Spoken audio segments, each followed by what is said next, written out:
School കഴിഞ്ഞ് വരുന്ന കുട്ടികൾക്ക് വൈകിട്ട് ചായയുടെ കൂടെയൊക്കെ കൊടുക്കാൻ പറ്റിയ ഒരു പഴയകാല സ്നാക്കായ പൂരം വറുത്തതിൻ്റെ റെസിപ്പി ആയിട്ടാണ് ഞാൻ വന്നത്. അപ്പോൾ അതിലേക്ക് വേണ്ട ഇൻഗ്രീഡിയൻസ് ഇതൊക്കെയാണ്. പൂരം വറുത്തത് റെഡിയാക്കിയെടുക്കുക. അതിനായിട്ട് ഞാനിവിടെ പച്ചരിയാണ് കേട്ടോ എടുത്തത്. 4 മണിക്കൂർ കുതിർത്ത ശേഷം കഴുകി വെള്ളം കളഞ്ഞെടുത്ത പച്ചരിയാണിത്. ഇതേപോലത്തെ ഒരു കപ്പ് 1.5 കപ്പ് പച്ചരിയാണ് ഞാൻ എടുത്തത്.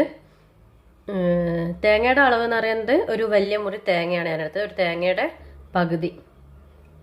അപ്പോൾ തേങ്ങ അത്യാവശ്യം തന്നെ ചേർത്ത് കൊടുക്കാം കേട്ടോ, അപ്പോഴായിരിക്കും ഇതിന് നല്ല ടേസ്റ്റ് ഉണ്ടാവുക. നമുക്കിതൊന്ന് പൊടിച്ചെടുക്കാം. ഇപ്പോൾ നമ്മുടെ അരി പകുതി ഭാഗം പൊടിച്ചെടുത്തിട്ടുണ്ട്.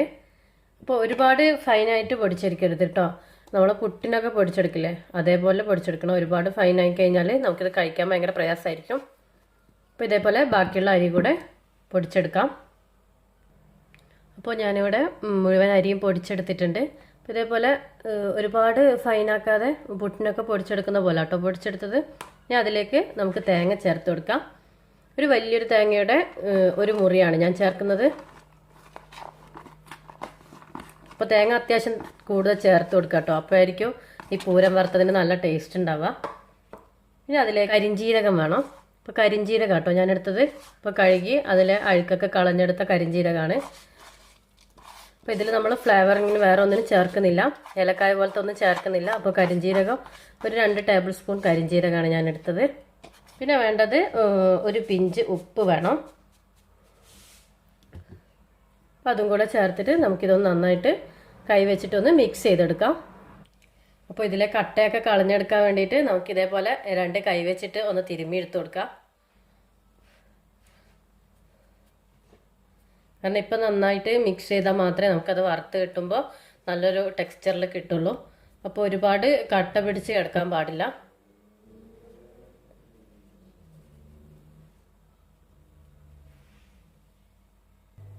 അപ്പോൾ ഞാനിവിടെ നമ്മുടെ അരിപ്പൊടി കട്ടയൊക്കെ ഉടച്ചെടുത്തിട്ടുണ്ട്. ഇനി നമുക്കിത് വറുത്തെടുക്കാം. അപ്പോൾ വറുക്കാനായിട്ട് സ്റ്റൗ കത്തിച്ചിട്ട് അതിലേക്ക് വെക്കാം. അപ്പോൾ ഞാനിവിടെ ഇത് വറുക്കാൻ വേണ്ടി വെച്ചിട്ടുണ്ട്. അപ്പോൾ തീ എപ്പോഴും മീഡിയം ഫ്ലെയിമിൽ തന്നെ ആക്കി വെക്കുക കേട്ടോ. ലോ ഫ്ലെയിമും ആക്കാൻ പാടില്ല, ഹൈ ഫ്ലെയിമും ആക്കാൻ പാടില്ല. അപ്പോൾ മീഡിയത്തിൽ തന്നെ വെച്ചിട്ട് നമുക്കിതേപോലെ വറുത്തെടുക്കാം. കൈവെക്കാതെ ഇതേപോലെ ഇളക്കി കൊടുത്തുകൊണ്ടിരിക്കണം. പിന്നെ ഇവിടെ ഇപ്പോൾ കുറച്ച് പൊടി കൊണ്ട് ചെയ്യുന്നതായതുകൊണ്ട് ഒരുപാട് സമയം പിടിക്കില്ല, പെട്ടെന്ന് തന്നെ ആയി കിട്ടും. അപ്പോൾ ഇതിൻ്റെ പാകം എന്ന് പറയുന്നത് നമ്മുടെ മണൽത്തരികളില്ലേ ആ ഒരു പരുവത്തിലായിട്ടുണ്ടാവും. നമ്മൾ കൈ കൊണ്ട് പിടിച്ച് നോക്കുന്ന സമയത്ത് ആ സമയത്ത് നമുക്ക് തീ ഓഫ് ചെയ്യാം. തീ ഓഫ് ചെയ്ത ഉടനെ തന്നെ നമുക്കതിലേക്ക് പഞ്ചസാര കൂടെ ചേർത്ത് കൊടുക്കാം. അപ്പോൾ ആദ്യം ഒരു 3/4 കപ്പ് പഞ്ചസാര ചേർത്തിട്ട് നമുക്ക് നോക്കാം.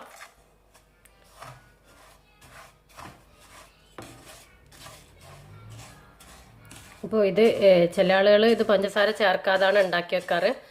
അപ്പോൾ എൻ്റെ ഉമ്മ ഉണ്ടാക്കുന്നത് ഈ ഒരു മെത്തേഡിലാണ്, അതുകൊണ്ട് ഞാൻ പഞ്ചസാര ചേർത്തിട്ടാണ് ഉണ്ടാക്കുന്നത്. അപ്പോൾ ഈ അരിപ്പൊടിയുടെ എല്ലായിടത്തും എത്തുന്ന രീതിയിൽ ഈ പഞ്ചസാര മിക്സ് ചെയ്ത് കൊടുത്തിട്ട് നമുക്കിത് മാറ്റി വെക്കാം. ഇനി ഇതിലേക്ക് വേണ്ടിയിട്ട് ഒരു വറവ് കൂടെ റെഡിയാക്കി എടുക്കണം കേട്ടോ. അതിനായിട്ട് ഒരു ഫ്രൈങ് പാൻ വെച്ചിട്ട് അതിലേക്കൊരു 1/4 കപ്പ് പശുവിൻ നെയ്യ് ചേർത്ത് കൊടുക്കുക. നെയ്യ് നന്നായി ചൂടായി വരുമ്പോൾ നമുക്കതിലേക്ക് ചെറിയുള്ളി ചേർത്ത് കൊടുക്കണം. ഇപ്പോൾ ഞാനിവിടെ ഒരു 10-20 ചെറിയുള്ളി ചെറിയ കഷ്ണങ്ങളാക്കി നുറുക്കിയെടുത്തതാണിത്. അപ്പോൾ ഇതും കൂടെ ചേർത്തിട്ട് നമുക്ക് നന്നായിട്ട് ആ നെയ്യിലിട്ടിട്ട് ഒന്ന് മൂപ്പിച്ചെടുക്കണം. അപ്പോൾ കളർ നന്നായിട്ട് ചേഞ്ച് ചെയ്ത് വരണം കേട്ടോ, ഒരു ഗോൾഡൻ ബ്രൗൺ കളറാക്കി എടുക്കുക. ഇത് കളർ ചേഞ്ചായി വന്നിട്ടുണ്ട്. ഇനി അതിലേക്ക് നമുക്ക് അണ്ടിപ്പരിപ്പും കിസ്മിസും ചേർത്ത് കൊടുക്കണം. അപ്പോൾ അത്യാവശ്യം കൂടുതൽ തന്നെ അണ്ടിപ്പരിപ്പും കിസ്മിസും ചേർത്ത് കൊടുക്കുക കേട്ടോ. അപ്പോൾ ഇത് കഴിക്കുന്ന സമയത്ത് ഇത് കടിക്കുമ്പോൾ നല്ല ടേസ്റ്റ് ആയിരിക്കും. അപ്പോൾ ഞാനിവിടെ രണ്ടും 50 ഗ്രാം വീതമാണ് എടുത്തത്. അപ്പോൾ നിങ്ങൾക്ക് അളവ് കൂട്ടണമെങ്കിൽ കൂട്ടിക്കൊടുക്കാം. അപ്പോൾ ഇത് പാകത്തിനുള്ള അളവ് തന്നെയാണ് കേട്ടോ.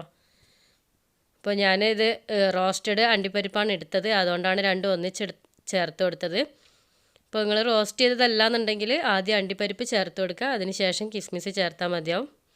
അപ്പോൾ ഇതെല്ലാം നന്നായിട്ട് മൂത്ത് വന്നിട്ടുണ്ട്. ഇനി നമുക്കിത് നമ്മൾ നേരത്തെ റെഡിയാക്കി വെച്ച അരിപ്പൊടിയിലേക്ക് ചേർത്ത് കൊടുക്കാം. ആ ഒരു ചൂടിൽ തന്നെ ചേർത്ത് കൊടുക്കാം കേട്ടോ. എന്നിട്ടിത് നന്നായിട്ട് മിക്സ് ചെയ്തെടുക്കണം. ഇതേപോലെ നന്നായിട്ട് മിക്സ് ചെയ്ത് കൊടുക്കുക കേട്ടോ.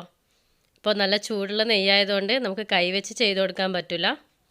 അപ്പോൾ ആദ്യം ഇതേപോലെ സ്പൂൺ വെച്ച് ചെയ്ത ശേഷം ഇത്തിരി ചൂട് കുറയുമ്പോൾ നമുക്കത് കൈ കൊണ്ട് തന്നെ നന്നായിട്ട് മിക്സ് ചെയ്തെടുക്കാം. ഇപ്പോൾ നമ്മുടെ പൂരം വറുത്തത് ഇവിടെ റെഡിയായി. ഇനി ഇത് ചൂടാറിയ ശേഷം നമുക്കൊരു എയർ ടൈറ്റ് കണ്ടെയ്നറിലേക്ക് മാറ്റിയിട്ട് സൂക്ഷിക്കാവുന്നതാണ്. ഒരുപാട് നാൾ കേടുകൂടാതിരിക്കുന്ന ഒരു ഐറ്റം കൂടിയാണ് കേട്ടോ ഇത്. അപ്പോൾ നമ്മുടെ മക്കൾക്ക് എന്നും ബേക്കറിയിൽ നിന്ന് പലഹാരങ്ങൾ വാങ്ങിക്കൊടുക്കാതെ ഇടയ്ക്ക് പഴയകാല രുചികളും കൂടി അവർക്ക് അറിയിച്ചു കൊടുക്കുക. അപ്പോൾ നിങ്ങൾക്ക് എൻ്റെ റെസിപ്പി ഇഷ്ടപ്പെടുകയാണെങ്കിൽ ട്രൈ ചെയ്ത് നോക്കുന്ന സമയത്ത് ഫീഡ്ബാക്ക് കമൻറ്റിലൂടെ അറിയിക്കാൻ മറക്കരുതേ. Thank you.